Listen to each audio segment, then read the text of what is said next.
Did you know Red Bull just released a key update for Austria, but it's not designed for Austria?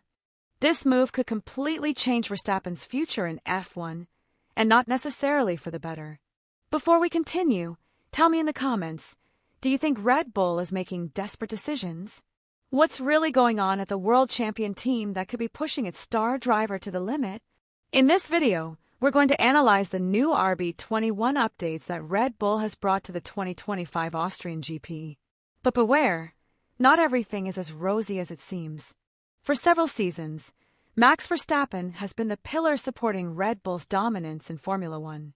His consistency, aggressiveness on track, and ability to get the most out of the car have been fundamental in building an era. However, in this 2025 season, things are not going as they once did. Clear dominance has given way to a much more complex situation. At first glance, Verstappen remains at the top, leading the championship, but the technical reality of the RB21 is beginning to raise more questions than answers. What was once a solid technical advantage now appears to be a constant source of uncertainty within the team. Since the first races of the year, the RB21's performance has left clear signs that something is not working as it should. Unlike previous seasons, where the car responded predictably and allowed Verstappen to attack without limitations, the car now presents obvious deficiencies, especially in medium-speed corners. This is where the car seems to lose balance, showing instability both on corner entry and exit. These areas, which were previously one of the strong points of Red Bull's aerodynamic package, have become a real challenge that the team has not been able to fully resolve, even after several partial updates. The technical team has been trying to address these problems from different angles: suspension setups, floor modifications, aerodynamic adjustments, among others. But the results have not been consistent. There are weekends when the car seems to respond better, and others where the problems reappear with a vengeance. This lack of stability has led both Christian Horner and Helmut Marko to publicly acknowledge that the RB21 is far from a perfect car. Furthermore, they have admitted that the current problems are not similar to those of previous years, suggesting deeper structural deficiencies than initially thought. For Verstappen, this represents a significant change in the competitive environment. He knows exactly what it takes to win, and he also recognizes when the material he has in hand isn't allowing him to compete at his best. Although his statements remain balanced, on more than one occasion he has hinted that the car doesn't give him the confidence to push it to the limit in all sections of the track. That, coming from someone who rarely hesitates, is a clear sign of internal concern. The context in which Red Bull arrives at the Austrian Grand Prix is not ideal. They are under pressure to show progress, but at the same time, they carry the uncertainty of whether the updates will work or not. They are at home, in front of their own fans, with a car that is still not fully resolved. And meanwhile, teams like McLaren and Ferrari are getting closer and closer, exploiting every weakness. Amid the technical issues Red Bull has faced this season, rumors have begun to circulate. While initially seemingly isolated speculation, they are now beginning to take shape into a more coherent and worrying narrative. The central point revolves around the recent updates the team will be bringing to the Austrian Grand Prix. Officially, it involves a new aerodynamic package focused primarily on the RB21's floor, with changes aimed at improving downforce and the car's balance, especially in the most challenging areas of the track. But one detail has drawn considerable attention within the paddock: these modifications are not specifically designed for Austria. Sources close to the team have revealed that, although the improvements were first installed at Spielberg, they are actually optimized for Silverstone, the next race on the calendar. This has generated a wave of questions. Why did Red Bull decide to implement an update at its home race that is not designed for the characteristics of the Austrian circuit? Is this a sign of confidence in their ability to adapt, or a desperate maneuver under the pressure of maintaining their lead? These questions don't have simple answers, but the truth is that within the team, there is a mix of strategic ambition and urgent technical necessity.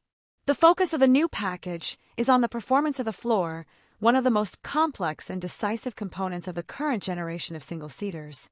According to leaked technical documents, the modifications directly affect the floor fenders and side skirts, including adjustments to the wind tunnel inlets and the shape of the contoured flanges that border the chassis. This evolution seeks to recover some of the lost downforce and improve stability in mid-corner corners, one of the RB21's weak points. However, adapting this type of solution to a track like the Red Bull Ring, which has very specific topographical and technical characteristics, is not as simple as it seems. The most striking thing about all this is that, according to internal statements, even Red Bull's own engineers acknowledge that these updates are not a definitive solution to the car's structural problems. They're a partial response, a temporary measure intended to buy some time and regain some of the ground lost against McLaren. This isn't something that's openly stated in public, but behind the scenes, a clear tension is beginning to emerge between what they want to portray and what they're actually facing. Meanwhile, the rumors are growing. There are voices in the paddock that speak of internal differences between technical departments, a lack of correlation between the wind tunnel and real-world track data, and even a certain frustration on Verstappen's part at the feeling that the team isn't progressing as quickly as he expects. Some analysts have even suggested that the development of the RB21 has entered a phase of stagnation, where each improvement seems to be little more than a band-aid rather than a fundamental solution. And if that's true, the problem is no longer just technical, but strategic. Because when development direction is lost, everything else begins to falter. Team principal Christian Horner has been clear in his statements. The RB21 is facing problems unlike those of previous seasons, and solving them will take time. That simple acknowledgement is already an important signal.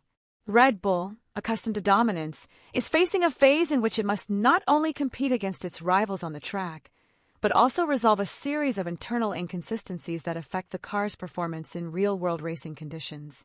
The team's response to this situation has been a combination of technical adjustments, progressive updates, and measured public communication.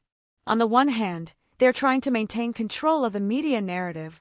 On the other, they are making decisions that reflect an urgency they cannot hide. The implementation of improvements that are not yet fully developed, such as those applied in Austria, demonstrates that Red Bull is trying to maintain its performance while working against the clock to find more in-depth solutions. It's not an improvised strategy, but one that acknowledges that the answers are not coming as quickly as needed in such a tight championship. In this context, the figure of Max Verstappen takes on even greater relevance.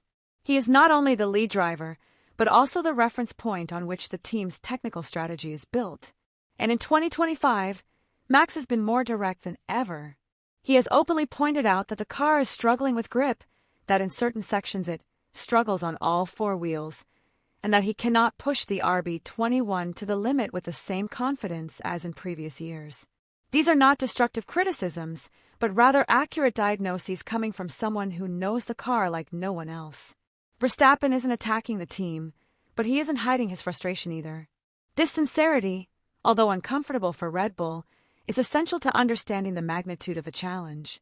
The relationship between Verstappen and Red Bull is not in crisis, but it has entered a more tense, more demanding phase.